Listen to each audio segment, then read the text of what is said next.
staggering. It's just like, do you not have any shame? Like, stop it, have a little integrity. Truth is, it's not our nature to celebrate death. It's really not. What's the most common misconception do you think that people have?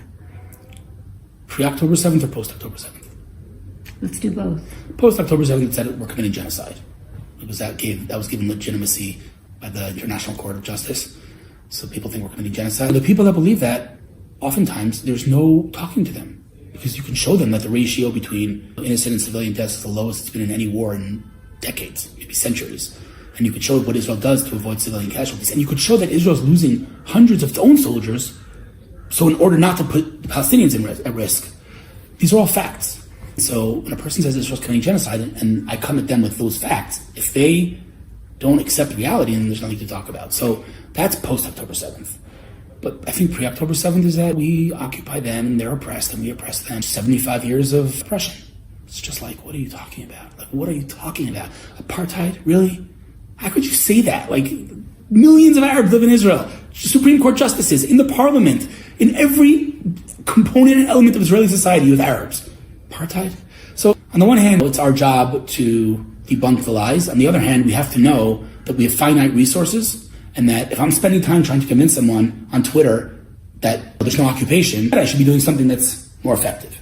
The list of misconceptions about Israel is never ending. It's literally never ending. I've written tweets about this. Like, here are things that only can be said about Israel. It's just endless. It's a very, very clear, blatant double standard, which unfortunately is something that many Jewish influencers focus on their social media, how it's a double standard. I don't know that that's the best narrative. I don't think that's effective at all. If the world hates us, then telling them that they hate us doesn't make a difference. So focus on good and don't focus on double standard on the anti-Semitism. There was something about October 7th that brought things to the surface that were just sort of lying underneath. What have you noticed since October 7th that you were surprised about? The most fundamental thing was that on October 8th, I said to myself, if I could find some silver lining, because I'm an optimistic guy, I need to find some silver lining. If I'm going to find some silver lining, it's that at least now the world will stand with us. But there's no scenario in my wildest dreams in which the world denies October 7th. They live streamed it in HD video. How could you deny that? I literally believed, in my naive whatever, that at least now the world's going to stand with us. A week later, gone. So that still shocks me to my core. And it shocks me to my core how otherwise intelligent and otherwise moral people, truthfully, good people, smart people, are so blinded by the Jew hatred. They're just, for lack of a better term, they're just straight up idiots. And all things they say make no sense. Someone just asked me, like, what do you say to people who say that 25,000 dead civilians in Gaza? What do you say to people? So I say, first of all, where'd you get that information from? Tell me, what is the source of information? But eventually we understand that the source of that information is actually a terrorist organization. You're quoting figures from a terrorist organization? So that's first thing. If Hamas says everyone's innocent and we killed 0 terrorists, then clearly those numbers are not, in any way credible. The world keeps repeating a lie over and over and over again, just lies and lies and lies. There's like an image on Facebook or on social media that people shared, which is a huge ocean of people, and then a person standing in front of them, and it says, the anti-Israel crowd, me. And you see them trying to push off the huge ocean of people.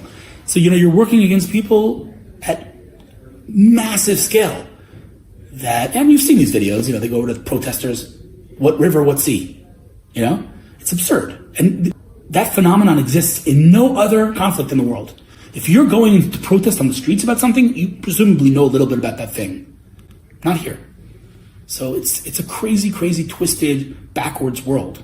And it is not easy to maintain moral clarity when everyone around you is morally bankrupt.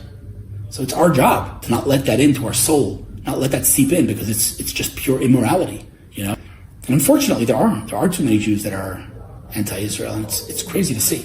There are a number of conspiracy theories about October 7th, some of them being propagated by Jews. Yeah. We have the college campus problem in the U.S., where the people are being chosen for these committees who are Jewish, but who have written and espoused anti-Israel stuff. We're always the worst.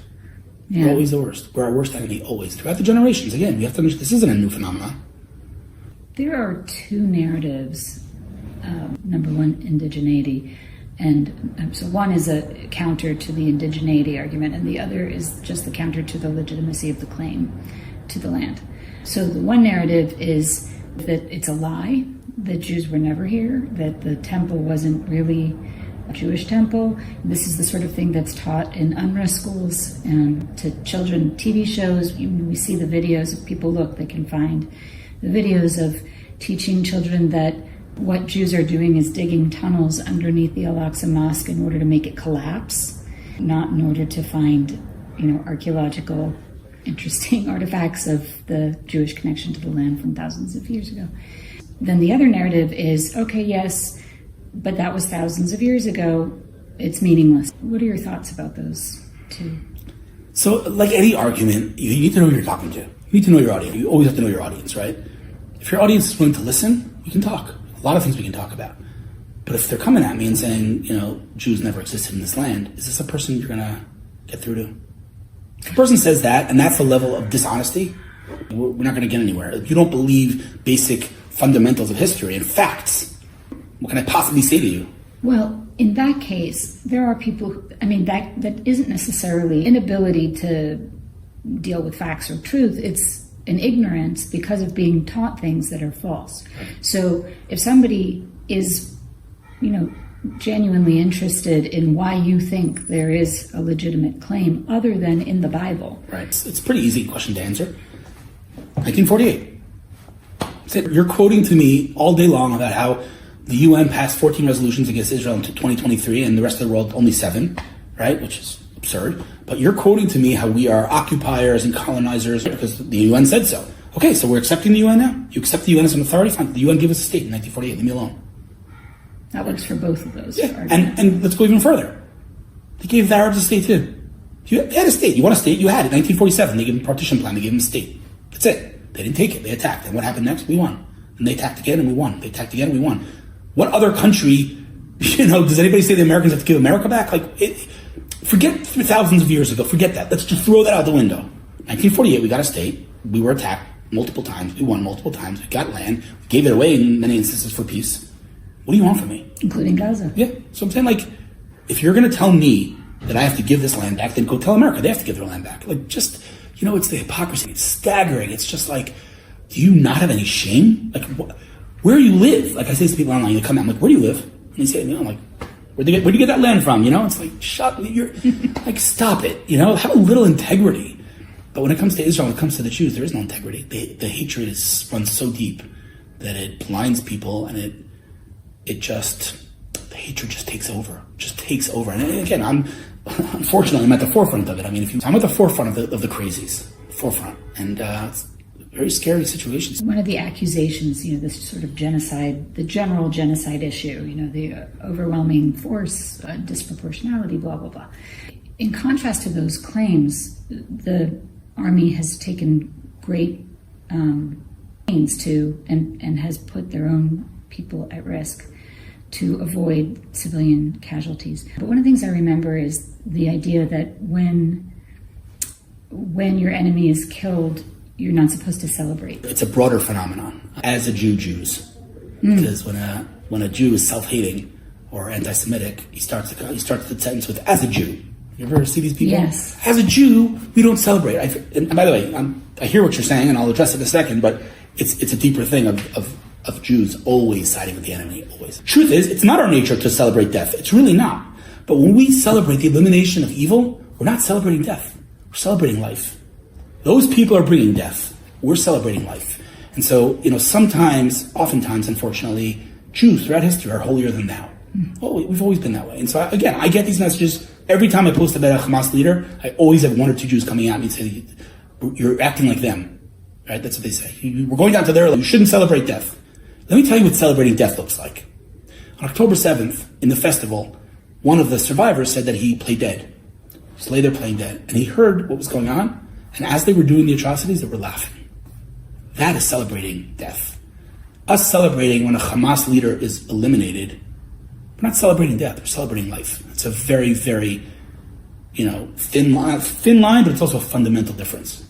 Does that answer your question? It does. And also there's a difference between celebrating the elimination of the evil Hamas terrorists and celebrating innocents being killed. Of course. So that, I think, is a distinction that gets missed. Of course. That, I do recognize a lot of pain here in the necessity of, what's known in war as collateral damage. Right. So that's a very important point that you just mentioned, right? I think that, people like to throw out those numbers and, babies and women and journalists. How many journalists or women and children were killed in Germany when the world denazified Germany? No one asked that question. How come? No one cares. How many women and children were killed in Afghanistan or Iraq? Nobody asked that question. How come? Only when it comes to the Jews, they have that question. Innocent people die in war. It's horribly tragic. But war is not something we ever wanted. We've never started a war ever. This war was forced upon us. And it's very sad. And we are going to extraordinary lengths, one might say too far, to minimize civilian death, because we are putting our own children at risk in a very real way. There's no reason, again, there is no reason, I'll be very clear, there is no reason that an IDF soldier should go on foot into Gaza other than one, to minimize civilian casualty on their side. Otherwise, we bomb from the air. So we're putting our own people at risk in order to minimize risk for our enemies, which, again, we can debate, good, not good, whatever, but it comes from a place of morality. And so, if you're going to tell me that whatever amount of thousands of people died that were innocent, first of all, tell me how many people that were innocent died in other wars. And if you can't answer that, then you have a double standard. And more importantly, tell me the source of that information. If you're telling me 25,000 people died in Gaza, fine, I accept it. Just tell me who told you that. Because there's no source of such information besides Hamas itself. So if you're a rational, logical, moral person in the Western world, and you're quoting me a terrorist organization, there's something very wrong with you, right? Furthermore, no problem, let's accept it, but just tell me how many terrorists we eliminated too. 0? I don't think I need to tell you how ridiculous that is. So, the world can say what they want, and we are doing what we can to minimize civilian death, but we can't do more than we can do. We need to win this war. Civilians die in war. It's tragic, but that's the reality of war. War we were forced, into. There's a saying that I hear a lot, that if Israel laid down its weapons, hold them there. Yeah. Can you say something about that? Say what that saying is. Yeah, she said if the Arabs put down their weapons, they'd have peace. If the Jews put down their weapons, there'd be no Israel. I think she said if the Arabs put down their weapon, there'll be no more war. And if the Jews put down their weapons, there'll be no more Israel. It's 100% true. In fact, someone said something similar the other day, and they said, if the Arabs can survive by simply not killing Jews, and the Jews can survive only because they have a defense system, then the Jews are not committing genocide. They're committing genocide on the Jews. All the Arabs have to do is put down their weapons. That's it. You want a state? We've given you a state 50 times. You keep rejecting it. You want a state? Take a state. Stop attacking. Stop with the violence. Stop with the incitement. So if a people, incites and murders and terrorists and, and terrorizes and rapes and beheads and the other side, the recipient of those horrible atrocities, fights back, who's committing genocide? So this is another example of just a fundamental falsehood that doesn't require rocket science to see, because it's right in front of us in HD footage, and yet the world believes what they believe. So again, I'm torn on every day. It's like, do fight this fight, don't fight this fight. They're not listening, they are listening. It's hard, because the world they've lost all their compass. Their moral compass is broken. It's tragic.